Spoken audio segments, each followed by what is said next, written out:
Dalam suasana yang penuh haru, setelah dilakukan serah terima jabatan dari Zulfata sebagai pejabat lama kepada pejabat baru, Samsuar resmi menjabat sebagai Kepala Dinas Pekerjaan Umum Kabupaten Simelu. Serah terima jabatan Kadis itu dihadiri langsung Wakil Bupati Simelu, Nusar Amin, Kamis, 12 Maret 2026 di Aula Kantor PUPR setempat. Samsuar, yang sebelumnya menjabat sebagai Kepala Dinas Pertanian Kabupaten Simelu, berjanji akan membawa perubahan signifikan bagi infrastruktur di Simelu. Saya akan fokus pada pembangunan jalan, jembatan, dan fasilitas umum lainnya yang selama ini menjadi keluhan masyarakat, katanya dengan penuh semangat. Wakil Bupati Simelu, Nusar Amin, dalam sambutannya mengapresiasi kinerja Samsuar selama ini dan berharap ia dapat membawa perubahan positif bagi pembangunan infrastruktur daerah Kabupaten Simelu. Kami percaya Samsuar memiliki kemampuan dan integritas untuk meningkatkan kualitas infrastruktur di Simelu, ujarnya. Masyarakat Simelu sendiri telah lama menantikan perubahan infrastruktur di daerah mereka. Banyak jalan yang rusak dan fasilitas umum yang kurang memadai. Dengan kehadiran Samsuar sebagai Kadis PU, semoga harapan mereka bisa dapat terrealisasi. Samsuar juga telah menyiapkan sejumlah program untuk meningkatkan infrastruktur di Simelu, termasuk pembangunan jalan, perbaikan jembatan, dan peningkatan fasilitas umum. Kami akan bekerja keras untuk mewujudkan Simelu yang lebih maju dan bermartabat. Kami percaya, dengan kerjasama dan dukungan masyarakat, kita dapat membuat perubahan yang signifikan, katanya dengan penuh keyakinan. Amatan media di lapangan setelah acara serah terima jabatan dilakukan acara prosesi pesijuk kepada Kadis Samsuar dan stafnya. Hari ini saya hadir di kantor Dinas PUPR Kabupaten Simelu dalam rangka serah terima jabatan antara Kepala Dinas PUPR yang baru dengan Kepala Dinas PUPR yang lama. Saya berpesan tadi kepada Kepala Dinas PUPR yang baru bahwa banyak PR yang menghadang di depan. Tapi saya yakin dengan Kepala PUPR akan bisa diselesaikan terkait dengan jalan jembatan yang hari ini memang sangat memprihatinkan. Apalagi ada beberapa ruas jalan seperti daerah Simelu Barat yang memang belum tersentuh sama sekali. Saya sampaikan tadi bahwa ini menjadi PR dan saya minta tadi 1 tahun ini mudah-mudahan Pak Kepala Dinas PUPR bisa menunjukkan kinerja yang lebih baik sehingga apa yang diharapkan dari visi dan misi Pak Bupati dan Pak Bupati bisa terjawab.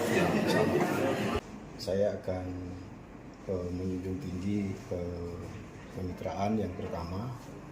Kita akan melanjutkan dan menghargai yang sudah terlaksana dengan bagus dari selama ini, dan juga tentu akan melaksanakan yang perlu kita laksanakan demi untuk pembangunan kita Simelu.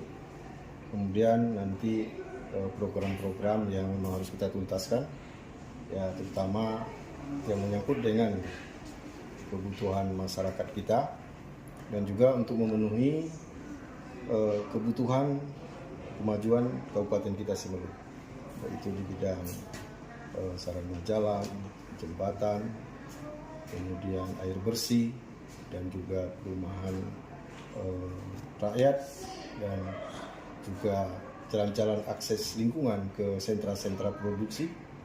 Itu juga menjadi program target kita dan prioritas kita. Dan juga tentu kita akan memaksimalkan penanganan rehabilitasi daripada sarana-sarana jalan yang kita lihat masih ada yang berlubang, dan tentu program lainnya ini tentu untuk kita maksimalkan untuk memenuhi visi misi dan sesuai daripada arahan dan petunjuk Bapak Bupati dan Pak Wakil Bupati untuk kita terus maju mewujudkan Simelu maju, hebat, dan bermartabat. Ya, disiplinan itu menjadi yang wajib karena nafasnya ASN. Jadi untuk itu diharapkan kepada semua jajaran ASN yang ada di PUPR harus menaati disiplin itu. Karena semua ASN yang ada di PUPR ini semuanya itu berpendidikan, paling kurang itu SMA. Nah, jadi kita sebenarnya tidak perlu terlalu banyak memberikan arahan tentang penegakan disiplin ini, karena ASN kita sudah paham, dia sudah mengerti, dilatar belakangi dengan pendidikan yang tinggi. Tinggal bagaimana niat dan kemauannya harus mengikuti aturan itu, karena aturan ASN itu harus dijunjung tinggi oleh seorang ASN, sehingga dengan disiplin merupakan langkah awal untuk bisa maju dan menyelesaikan semua pekerjaannya di Dinas PUPR ini. Karena sesungguhnya beban kita bagaimana, yaitu kita melaksanakan pembangunan di bidang KPU-an dan sektor-sektor lainnya untuk kepentingan masyarakat kita.